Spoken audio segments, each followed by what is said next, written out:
Straight ahead on 12 News, an art collection that's rooted in nature. I have a van that's filled, and I have a car that's filled.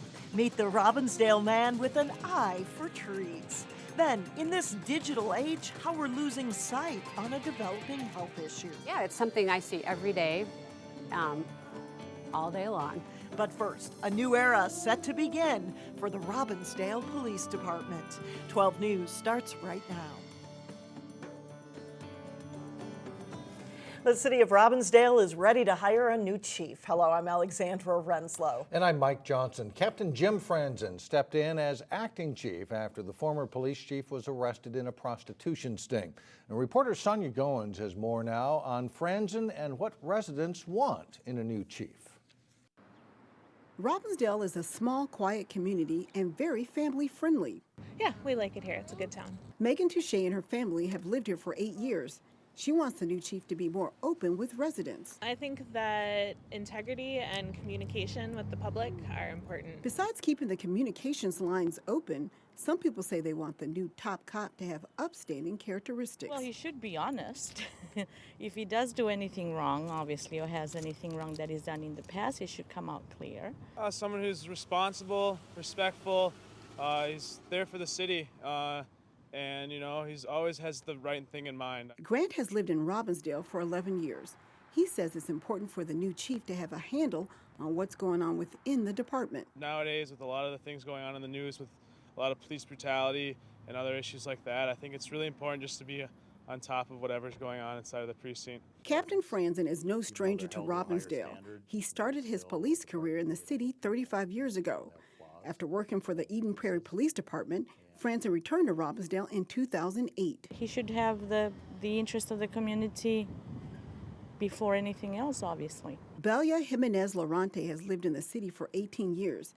She says she wants the new chief to partner with neighboring cities to reduce crime. I think working in groups to solve all the criminal activity issues that we have. North Minneapolis, Golden Valley, Crystal, New Hope, really just working together. Belia also wants the new chief to recognize the city's diverse population. Well, that's a must. We have a lot of minorities, we have gay people, we have a Jewish population, so yeah, definitely, that goes without saying. Captain Franzen has the support from his fellow officers as well as city officials. He's expected to be named police chief at tonight's city council meeting. In Robbinsdale, Sonia Goins, 12 News.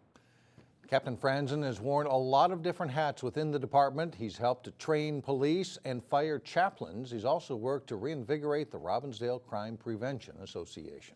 A Maple Grove man was due in court today accused of soliciting a child for sex. German Rojas is accused of arranging a visit with a girl he thought was 14 years old. Turns out that girl was an undercover police officer with the Breckenridge, Minnesota Police Department. According to police, Rojas had responded to a posting that he'd seen on a website. A 45-year-old St. Paul woman is rescued by a Good Samaritan after her car ran off I-94 and landed in a pond. These pictures from the Rogers Police Department show the car sitting in the pond about 200 feet off the interstate. It happened Monday afternoon near Highway 101 in Rogers. The woman apparently lost control, drove down a ditch across a field and into about 6 feet of water. A 28-year-old driver from Hugo saw it happen. He swam to the vehicle and helped the woman get out of the car. Police say there were no serious injuries and the cause of the accident is still under investigation. A planned homeless shelter for youth is moving forward in Brooklyn Park, but instead of remodeling an existing building, the Brooklyn Park Economic Development Authority has given the green light to build a new shelter on city-owned property. The civic groups in the community are pretty much all raising money, and so it's pretty extraordinary. I'm feeling like this is a go from our perspective. Building the shelter from the ground up will allow room for emergency beds so youth picked up by police late at night will have someplace to go. But there's still no agreement on where to put the proposed shelter. One location under consideration is a city-owned vacant lot along 76th Avenue near West Broadway. While neighbors say the project is needed, there is concern about the impact a shelter might have. I've tried to sell my house in that neighborhood because of what's happened in that neighborhood. Hard to sell. I have a tough time believing it'll be any easier bringing this home into that area. Mayor Jeff Lundy disagrees, saying a shelter could help solve neighborhood issues. Other locations under consideration are smaller or have no public transportation nearby. Meantime, Brooklyn Park held off discussing the future of its fire department on Monday night. The City Council was supposed to look at possible staffing changes to accommodate growing call volumes. It also wanted to address the impact of part-time firefighters forming a union. However, the council's economic development meeting ran too late Monday, so as a result, the fire discussion was tabled until next week. And a significant new office project is in the works in Brooklyn Park near Highways 169 and 610. One of the office buildings proposed would be the new headquarters for an undisclosed company. We expect to learn the name of that company next week. There's also plans at the site for additional buildings for potential manufacturing and medical technology companies. The developer is seeking $400,000 in financial assistance for the project. That money is needed to relocate a gas pipeline. We all have passions and gifts to share with the world, and sometimes we just need someone to listen. A Robbinsdale man has found his audience sharing his love of woodworking, poetry, and theater from a little gallery in the most surprising place. Here's Cassie Bonstrom. Let me show you what's in here. In a nondescript apartment parking garage, Helps if you pull this. you will find a cast of characters. There. Take a look at that.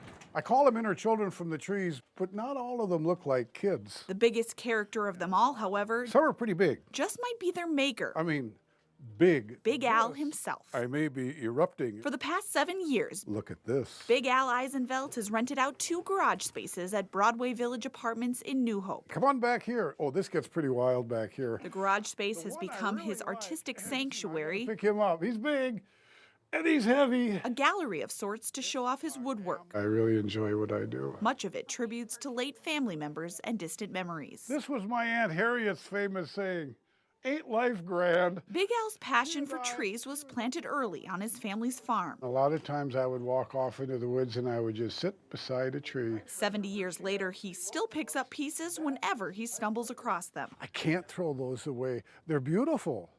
I don't know what they are, but they're beautiful. He also takes his woodwork on the road. I have a van that's filled and I have a car that's filled. They're all the touring gallery. Visiting state parks and county fairs using his wood characters to teach theater to kids. And they make up a story right on the spot. It's all improv. He admits that old age has slowed him down a bit, Know when to walk away. but he doesn't see any end in sight. These are actually shells. He wants to continue creating and sharing his gifts for as long as people will listen. For people of all ages to come and go. In New Hope, I'm Cassie Bonstrom, 12 News. The apartment manager where Big Al rents the garage space is hoping to get Al's work showcased at some summer events around town. And art comes in many different forms, right? And Al sounds like a hoot. Many characters, Yeah, exactly. really. Coming up, a problem that could be staring you in the face. We'll take a look at a digital screen dilemma next in Health Check. Then later in sports, the Armstrong baseball team battles Blaine in the Falcons home opener. But first, bundle up on Wednesday. Temperatures could top out in the 30s.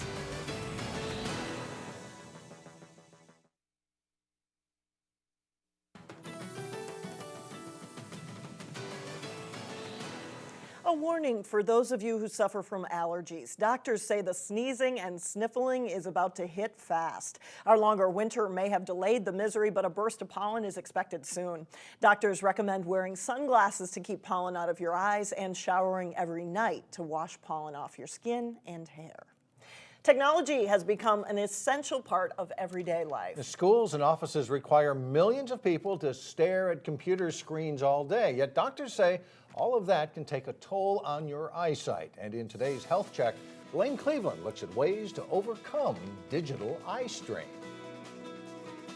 And everywhere you go, there's a screen in front of your face, airports, schools, everything. So there's always a screen in front of somebody's face. Computer screens are essential tools for education. Well, I do it for school, but I also do it for other reasons, like the news and everything. And as a form of entertainment. Usually when I'm doing homework, I would distract myself at the same time or try to multitask. Yet the time spent in front of those screens can add up. Honestly, on an average day, I would have to say at least 4 hours. Too much time can have some negative consequences. I just feel like my eyes feel strained. She's not alone. We need to address this and talk about what we can do. According to Dr. Joyce Mundahl from Northwest Eye Clinic in Golden Valley, Something I see every day. those screens emit a harmful blue light. They might be getting more headaches.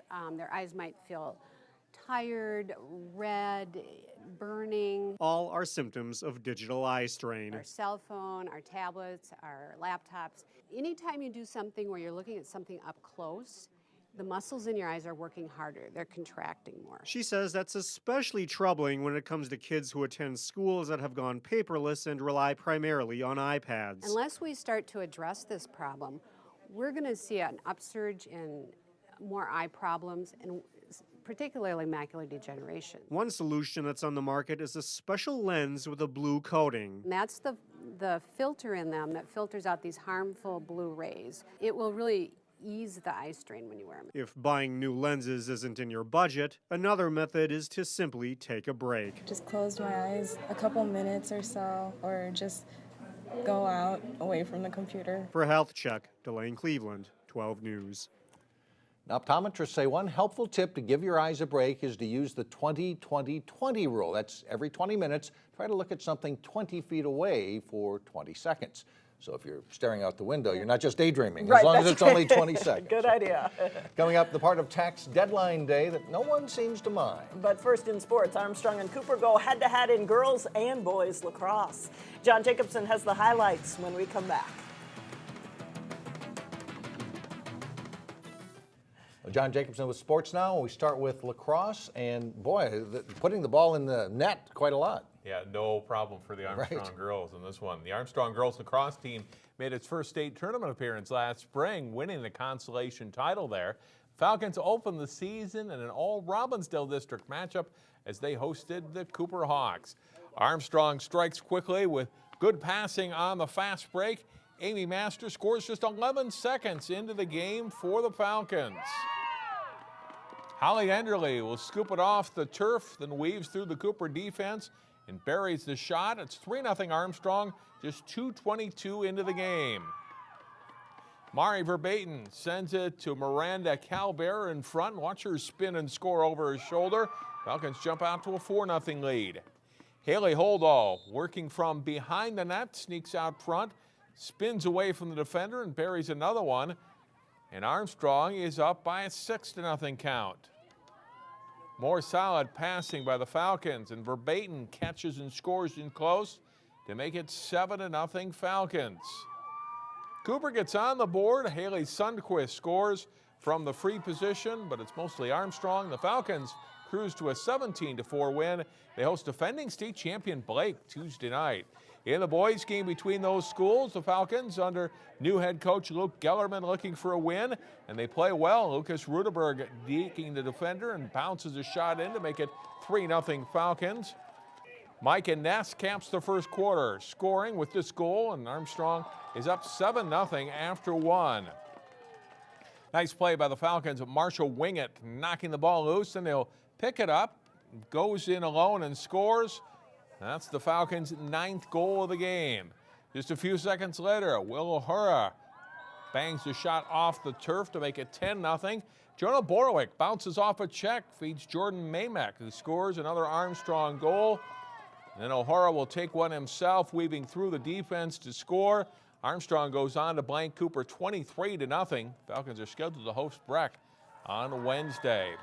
Armstrong's baseball team has a good group of pitchers back this spring, but they have to replace a lot of graduated players in their lineup. After a one-run loss to defending Northwest Suburban champion Coon Rapids in their opener, the Falcons hosted Blaine on Monday. Top of the third inning, Blaine's Nick Caldine. It's a sharp ground ball off the shortstop's glove for an error. Chris Novak scores from second base, and the Bengals lead 2-1. But the Falcons have a big fourth inning. Jay Norgard lines a single to right field. John Nelson scores. Josh Thorpe scores, and it's 3-2 Armstrong. Still in the fourth, Mike Arnos lays down a bunt. The throw to first is wild. That allows Lucas Wenzel to score, and it's 4-2.